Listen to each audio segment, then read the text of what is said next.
Cool. All right.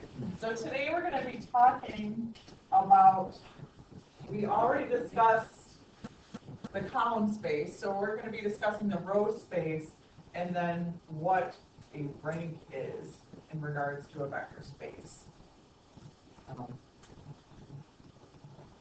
Clearly not the same as the definition of rank in normal English.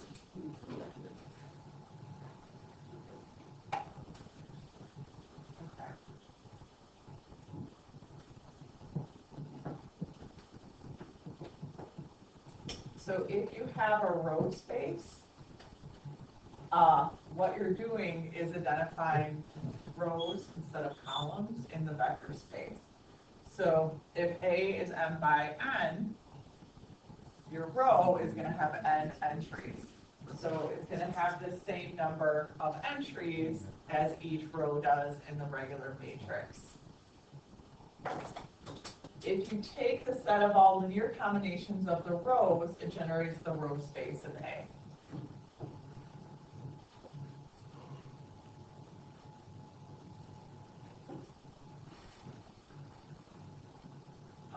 Thus, it's going to be a subspace of Rn.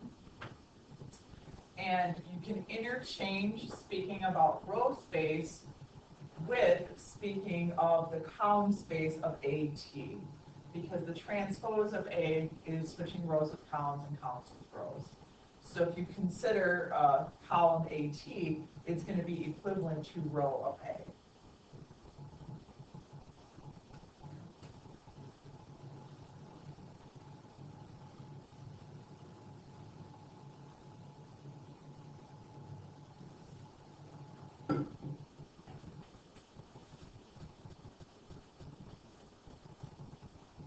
So we're going to be discussing how to find the basis for the row space, how the row space is named,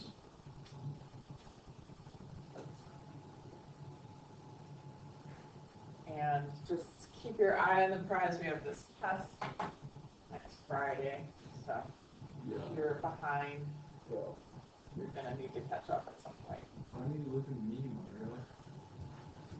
I think we all looked at you, either. Literally or figuratively. It's just because you speak of everything so openly. So I have an extra week to play with that I didn't have before, given that APs are almost a full week later. So it would have been, but now I get to go further and delve. Why don't we just like? Wait, no. Why don't we just delve further in, but only for like our edification, not for testing? I think your motivation for just the purposes of edification would be very low.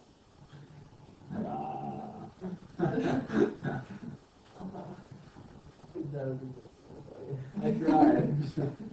But I'll let you know once I map it out a little better. And also I'm going to pass around the AP schedule and you guys can highlight or initial sign up for all the APs you have so I can work out when our last day will be. So that like even if there's like more free days after like a day where a lot of people are going to be gone, you can still go out today? I kind of look for that, yeah, as I said before, the critical mass, and all of a sudden there's a wild, Yeah. right, but then you can come back. It's not like it has to stop. Oh, and replace. So, no, it's when it becomes a long stretch. I got a really good idea. No, there'll be a day where we have off and then we'll come back. And then a day we have off and come back because maybe half of you will be gone. But just because there's a day that all of you have to be gone doesn't mean we have to stop that. Instead of having a test at the like end of the thing, should we have like a very intense competition between like groups that are selected randomly based on the latest materials? How about like an optional? So we'll give like Jeopardy. How about I just let you guys know, because I don't know how many days we have. Oh, no, It's a really cool topic, though. Is it going to be like this confusing or like more straightforward? It's a bit of both. It's one of the most applicable topics of our time. It's used every time you do a Google search. eigenvectors. It's what? Eigenvectors, so it has a little German in it. and then- What does that mean? What does that mean? Like singular? That's like your own, Singular? That sounds more right. yeah, like eigen, Singular. like your own. Okay. It reflects back to you. Murder. That's. All right, so if you have two matrices, So. this is a good theorem, this is useful. If you have two matrices that are row equivalent, that means their row spaces are going to be the same. Okay. So if B is an echelon form, the way you find that row space is it's the non-zero rows of B. And that's what forms the basis for the row space of A, as well as that for B. So the row space can be defined with the non-zero rows of that matrix in echelon form. So you row reduce, like we've been doing all along, and those non-zero rows will form the row space. So A is row equivalent to B, and if B is an echelon form, its non-zero rows are going to be linearly independent. Or else it wouldn't be an echelon form. So, yes, that is true.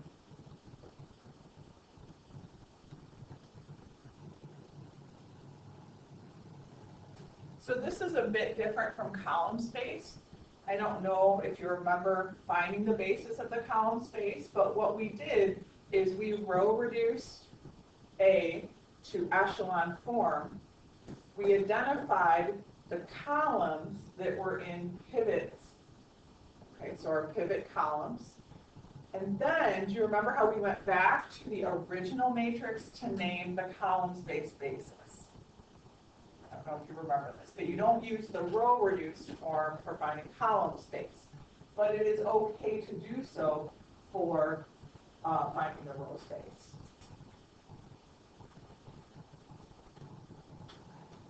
So if we take matrix A and we row reduce it to matrix B, it is very straightforward to find the row space. So the row space is just going to be the non-zero rows.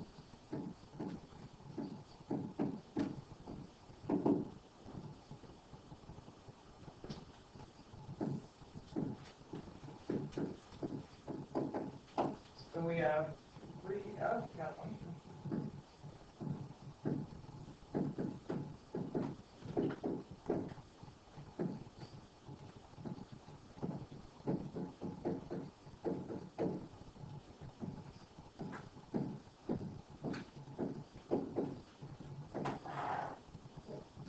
Is the one through The one in the 0, 0, 0, 0, 1, -1? Yeah, let's add that in. The order doesn't matter, so, thank you, that's all it does.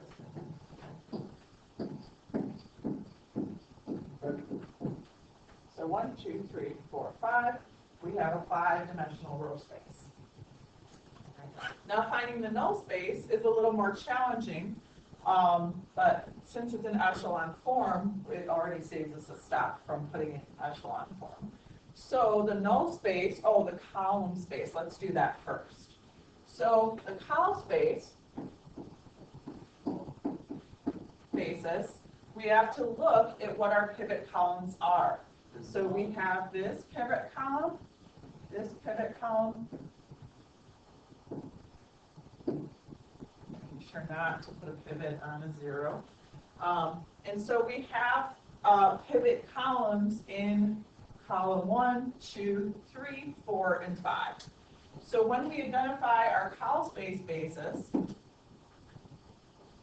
we have to go up to the original columns. Okay. So I can name those B1, B2, B3, B4, B5, B6. And if I make sure to name the correct matrix, matrix A and not matrix B, because it's not the columns in matrix B, it's the columns in matrix A. My column space is going to be B1, B2, B3, B5, and B6.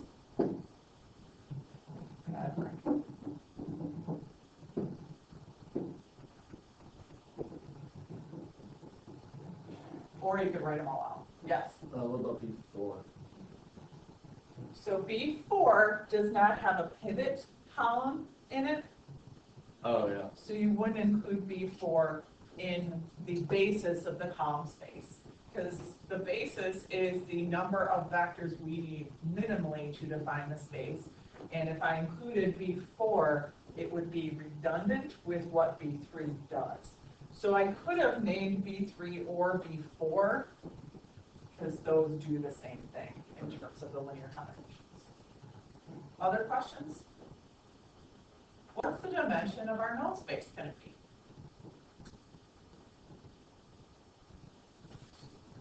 Mark? 1. 1. Good. Dare I ask what vector, what space it's going to be in? Right? Close. Wait, oh. Did you just count wrong? All right, so it's going to be in R6. I thought you said I. I said, what is I thought you said it I too. don't know which. Should be a new thing. There's one So not- you should have one vector in R6 in your null space, because the dimension of the col space plus the dimension of the null space equals the total number of columns, or n. So let's find it. What is x6 going to equal? 0. So what is x5 going to equal? 0. Yes, because to solve the null space, you're solving the homogeneous equation. Okay, there we go. So x6 would be 0, x5 would be 0 if we plug in 0 for x6, because x6 and x5 are equal. And then we can start defining x3 equals negative x4, because these two are 0. X2 equals x3, and then x1 equals negative x2 plus 2x3. So,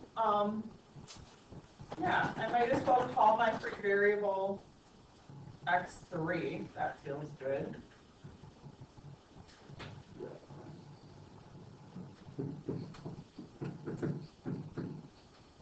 So if x3 is free,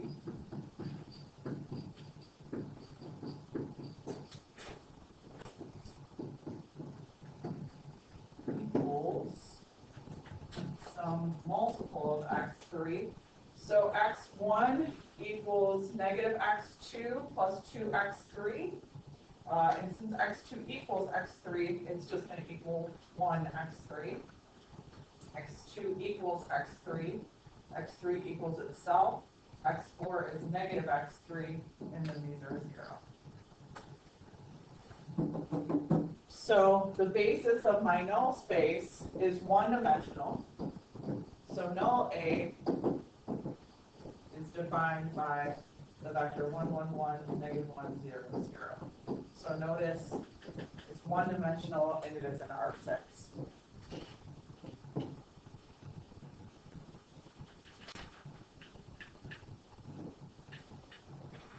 Questions? Mark? When we get fewer than the number of rows in the row space, big basis. If you had a row of zeros after you row reduced it. Other questions? Okay, so now we get to the rank theorem. Sounds like it would be smelling. So the rank is the dimension of the column space. So that's the definition. When they ask you to find the rank, they're asking you to find how large the column space is. In other words, how many vectors are in the basis of the column space.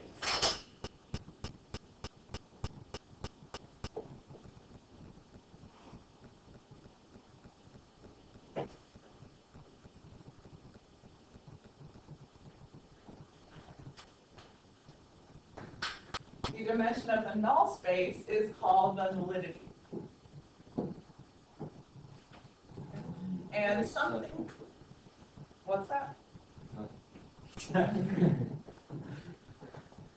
Which is nice, because it makes sense. You see null and it's nullity. It's a big interchangeable. Dang it, I always do that.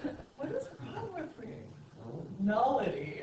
Is that like, It sounds like something. The legend does sound better. Okay, well, thank you. All I right. think it's Really, possible. you get to drink Coke for nullity?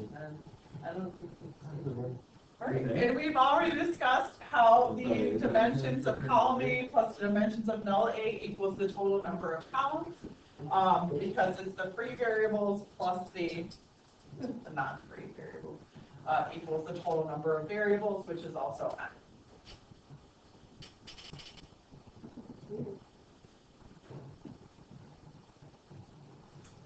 This part. Well, the rank A is the same as the number of pivot columns, and the dimension of null A is the number of free columns. So that is what all the columns are made up of. So it has to all add up. I know, why do we learn like 5 words? Well, some of it depends on if you're speaking of it in terms of like vectors or linear transformations. But I don't know. I feel like other mathematicians were working independently and they That's probably. gave like specific names and then it all kind of just came together. We could learn more about that. Not sure. No, I'm not No, even. wait, go back please. Name one class where we learn more about that. Latin. Well, That's you a don't, you don't go a lot in anymore, so. Literally any language, and English. I think I've learned less about that in class. All right, so I don't know if you guys remember how excited I was about this little clip that I wanted to show you. Is the pivot column one? No, we already saw that one. This is the one from the show that I like. Yeah, this is Maisel. Wait, Yeah. why are the dimensions of column A and row A equal? They are. Yeah, can we go back? Oh, transpose. They're 14. No, I'm not gonna look at Okay, because the number of pivots is the same as the number of non-zero rows. When you identify pivots, those all end up being in non-zero rows, and the dimension of the row space are all the non-zero rows. But can you have a non-zero row that is not orthogonal? Like, if you go back another slide, there's an example. Right, but that only provides one pivot column, not two. Because if we look, do you see how these are a pivot position, but it's in the same row? So there's 1, 2, 3, 4, 5 pivot columns, and 1, 2, 3, 4, 5 vectors in the row space. Because these are in the same row, they don't generate another vector in the row space.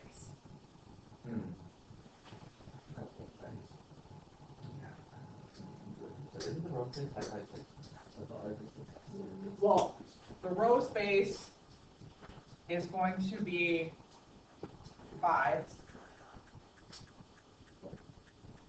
Oh, it's 1, 2, better. 3, 4, 5. And each row will have 6 entries in it. But each column will have. Row space is made of rows, not of columns. Are you mixing up the dimension with the dimensions? So I'm saying it has to be like exact entries, it's just. Okay, yeah, I got it. Okay. Thank you. All right, let's get started. I have to go to minute 13:35. Naturally. That's just lots of votes. Ooh, that would be sick. Can we This- watch an episode of The Marvelous Maisel No, it is not in replacement for our test? fully appropriate. Oh yeah, there's all. Oh, I thought this was a link. Oh. Where's the link? Oh, there it is. There it is. Okay. Okay. Monkeys in this show? Yep. No, it's from a show. Oh, this is the wrong episode. Your volume's off. We're going out to dinner. Rose, dinner. So we want to send you. Oh. Thank you. You left off personally. Ooh. No, I am done. What is it about? It is about a woman. Oh, goodness. This is fun. I like watching The people. review is really, really good. Yeah, Wow. there we go. Yeah. Here we go, And they guys. will always go together. This is the solemn meaning by mathematics. Hang on. Is that to say no that? It's not a divorce or We never thought much. It's not true. Oh, okay. I understand. But it There are parts that are appropriate, and there are parts that are not. Wow, it's crazy that he's doing exactly what we're doing in class, Jeffrey. Isn't that nuts? I know. I've waited so long to show you. Like, nobody references linear algebra in pop culture, and there it was. Did you show your students that last year? No, I just watched the series, like, this fall. Dang it. Can't talk to last year about it. Oh, we just have to say you haven't watched it. Do you have any insight? Yeah, so a woman gets a divorce, or gets separated from her husband, and then she ends up becoming a comic to make a living, as well as other things. She's very talented. And that's her dad, freaking out about it.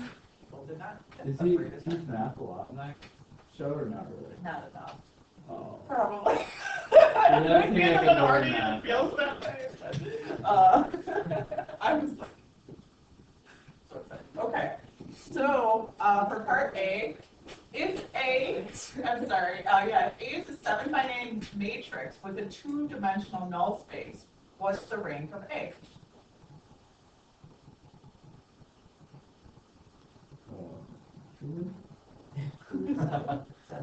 Yeah. No. It always helps me to think about what the matrix looks like, and the matrix has 9 columns, so it's 9 deep. And so 2 of those columns are going to be the free variables. You're going to have 2 free variables, and the rest have to be the pivots. So the rank must be 7. Questions on that? Could a 6x9 matrix have a 2-dimensional null space? Probably not. Why not? I feel like it's a trick. but, I like, have just no thought- clue why not, but I'm just gonna go out on a limb and say not. There's not like a limit. Wow. Well, if the rank is greater than M, then there's probably some caveat where that doesn't work. Oh, does it have to be 3 or bigger? It has to be 3 or bigger. Can you explain why? Because, it's 6-dimensional and there's 9 dimensions. So you have to have at least 3 variables. So you can't have a 2-dimensional space. But if it were like a 7x9, then it. Smarter, solid word. Thanks, So Mark. that's 6. That's enough to do your Yes. life. Yes. Yes. So the basis of the column space is going to be maximally 6, because this spans R6, and you can't have more than 6 vectors in a basis for R6. So that's why you have to have three variables. This is 6 equations and 9 variables. So 3 must be free, at least. Think of it in terms of equations and variables, it makes sense as well. questions? So I can have a three-dimensional null space. Or bigger. Okay.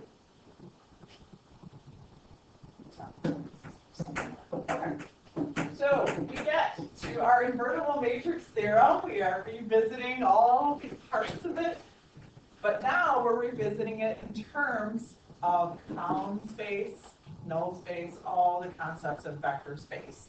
So we keep adding. We're going to get up to letter R today. So if you have an invertible matrix, how, and let's say it's 4-dimensional or a 4D matrix, 4x4. If it is a 4x4 invertible matrix, how big must the column space be?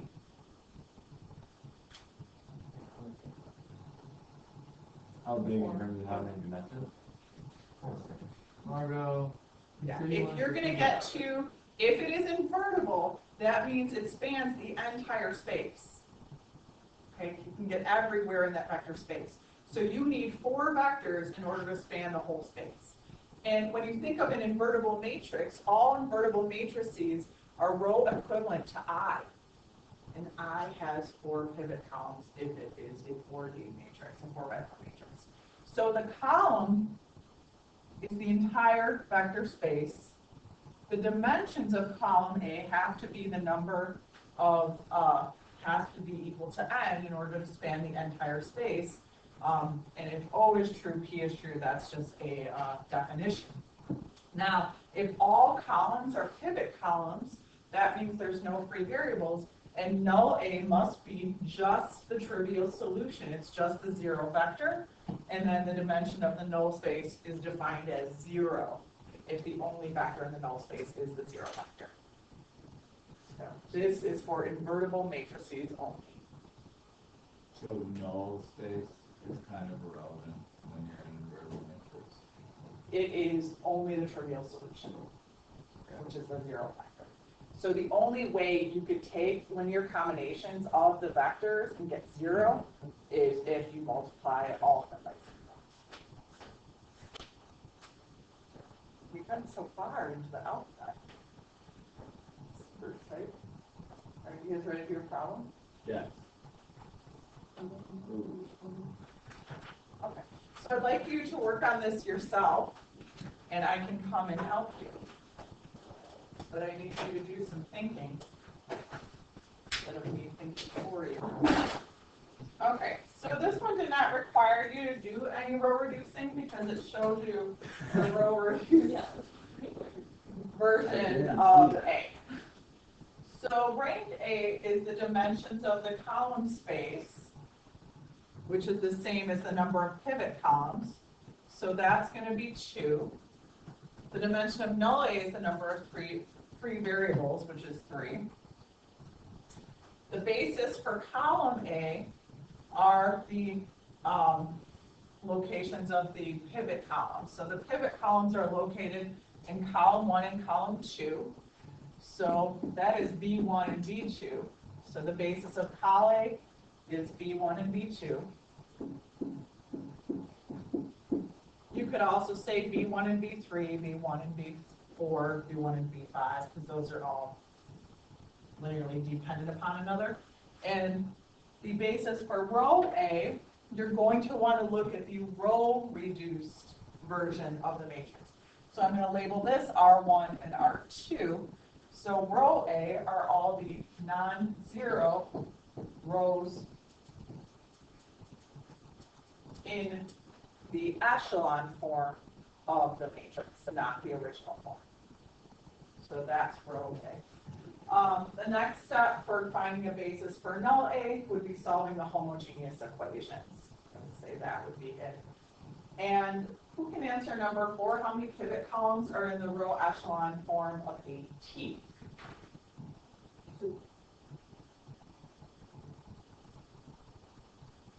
So if we were to flip this on its side, is that right? Is it 2? I thought it was 3. Oh, no, it's equal to the row space. Yeah, sorry. It's equal to the row space basis. Yeah, second part is Right. subtracting from 5. Okay, so this is the deal. Dang. We yeah, have- no time for homework. We have